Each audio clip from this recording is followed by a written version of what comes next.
Bonsoir et merci d'être avec nous. L'événement, c'est l'attaque de cette voiture de policiers en marge de la manifestation dite contre les violences policières à Paris. Les images en témoignent. La voiture a été poursuivie par des manifestants violents. Ils l'ont frappée à coups de barre de fer. Vient le moment auquel un policier sort son arme pour tenir en respect les assaillants. Voici ces images que nous allons commenter avec vous, notamment Bruno Pomar, ancien policier du RAID. On voit ici le climat d'extrême tension et voilà le policier qui sort armé. Oui, écoutez, et surtout une totale maîtrise de la part du policier. Vous savez que cette voiture est partie, on l'a vu se déplacer, coursée par des Black Blocs, par ces mouvements, il était une centaine aujourd'hui. Et là, on voit quand même que le policier, lorsqu'il est sorti, prendre des risques inouïs, parce que sortir son arme, c'est quelque chose de très fort. Et le fait qu'il ne l'ait pas utilisé, je vous assure qu'on est passé pas loin d'un drame. Non seulement pour le policier, mais également pour les manifestants. C'est même pas des manifestants, d'ailleurs, c'est des meurtriers, j'appelle ça. Alors, ce sont les chiffres donnés par la police, n'est-ce pas? 9000 manifestants, dont 1500 éléments radicaux, et parmi eux encore, ceux qui se prêtent directement à l'attaque de cette voiture. La suite, ce qu'on ne voit pas sur les images, c'est que des policiers de la Brave, donc c'est l'unité de policiers à moto, est intervenu pour éloigner les attaquants. Exactement. Heureusement que ces Braves existent. Je pensais que M. Mélenchon voulait les voir disparaître, mais regardez, s'il n'y avait pas les Braves ce soir, je pense qu'il y a sûrement un mort. Très sincèrement, je vous le dis, compte tenu de la tension et du danger qui régnait à ce moment-là, effectivement, l'intervention des Braves a été décisive pour éviter le pire. Vous abordez de vous-même le sujet politique et politisé, n'est-ce pas, Frédéric Delpech? Déjà, les réactions se multiplient, à commencer par le ministre de l'Intérieur. Oui, bien sûr, ministre de l'Intérieur Gérald Darmanin qui a condamné cette attaque, le préfet de police Laurent Nunez également, mais aussi Gérald Darmanin, la manifestation a connu des violences inacceptables contre les forces de l'ordre, voilà où mène la haine anti-police, c'est ce que dit le ministre de l'Intérieur. Il y a aussi déjà des réactions politiques, notamment celle de Marine Le Pen, qui met en cause, qui pointe du doigt la responsabilité politique de ceux qui ont organisé la manifestation, c'est-à-dire notamment la France Insoumise, puisque la France Insoumise appelait à cette manifestation contre les violences policières.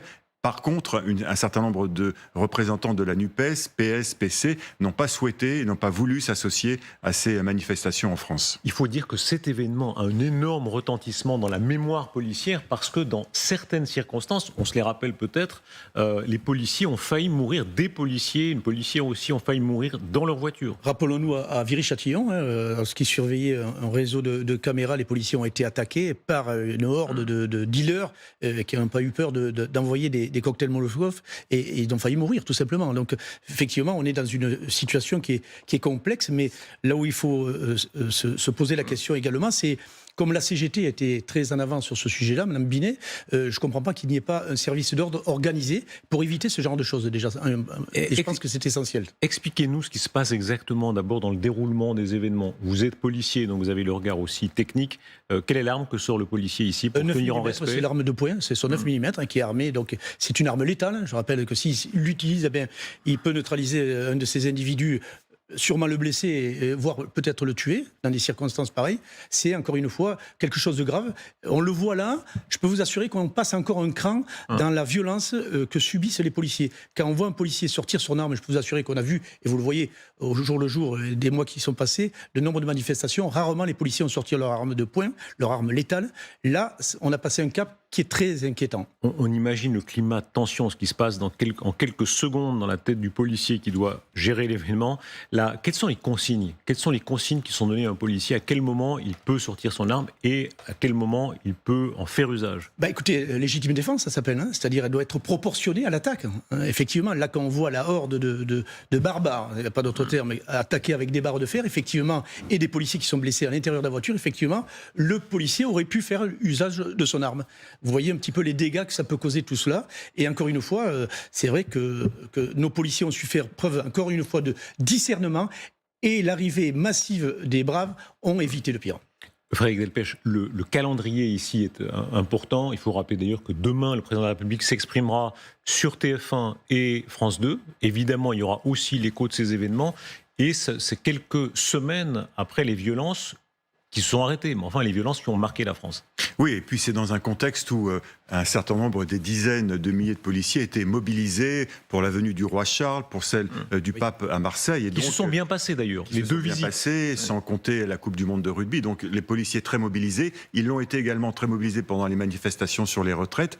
Avec, alors c'est vrai, c'est devenu une sorte de credo politique pour une partie de la gauche, pour LFI. La lutte, je mets des guillemets, contre les violences policières, c'est récurrent. Et Jean-Luc Mélenchon souhaitait faire en quelque sorte une rentrée politique en ce mois de septembre avec cette grande manifestation, et c'était pour la France insoumise une façon de remettre ce sujet sur le tapis. Mais c'est pas nouveau, vous faisiez allusion tout à l'heure aux voitures de police. Il y a eu en 2016, on s'en souvient encore, cette voiture de police qui avait été incendiée, même au quai de Valmy à Paris, avec des policiers qui avaient été mis en danger. Et d'ailleurs, les manifestants avaient été appréhendés, 5 d'entre eux avaient comparu, et parmi ces personnes qui avaient comparu, il y avait des étudiants, des éducateurs, des militants antifascistes qui avaient été condamnés à des peines assez lourdes. Et ça se passait d'ailleurs lors d'une manifestation anti-police, justement, à l'occasion des mobilisations contre la loi travail. Donc c'est assez récurrent, et on a le sentiment que c'est presque un fonds de commerce, ces manifestations anti-policiers, par une partie de la classe politique. Est-ce qu'il y a électoral?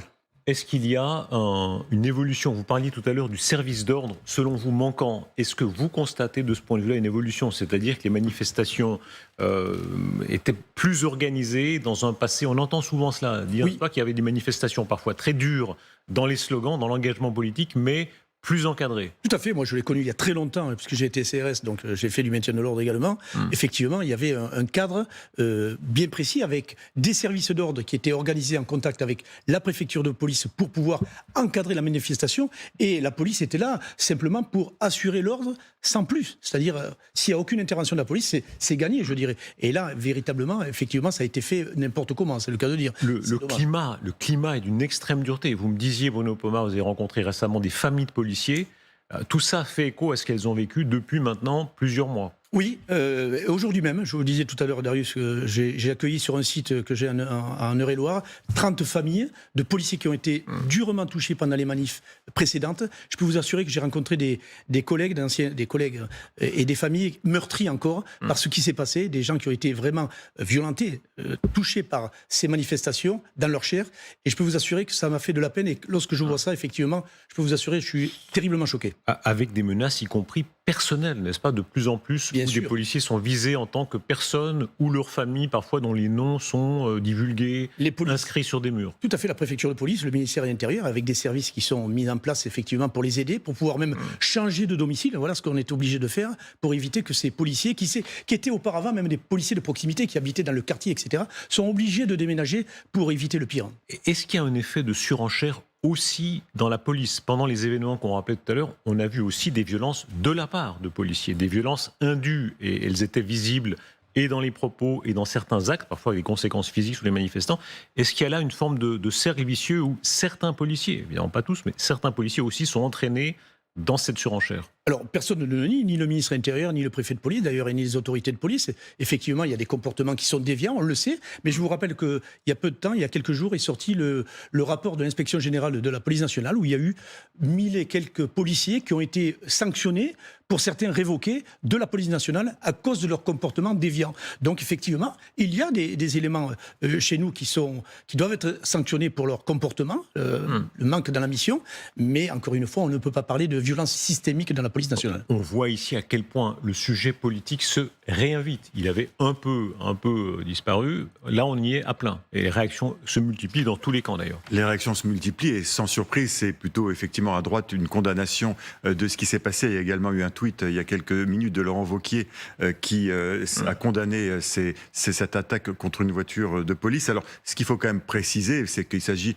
à chaque fois d'une frange de manifestants, plutôt des black blocs. C'est pas l'ensemble des manifestants qui viennent protester contre, je cite, les violences policières, qui s'en prennent directement aux policiers. C'est quand même à chaque fois à la marge. Faut pas non plus généraliser, puisqu'il y a eu des manifestations dans toute la France aujourd'hui, et elles se sont passées à peu près normalement. C'est à Paris qu'il y a eu cette attaque.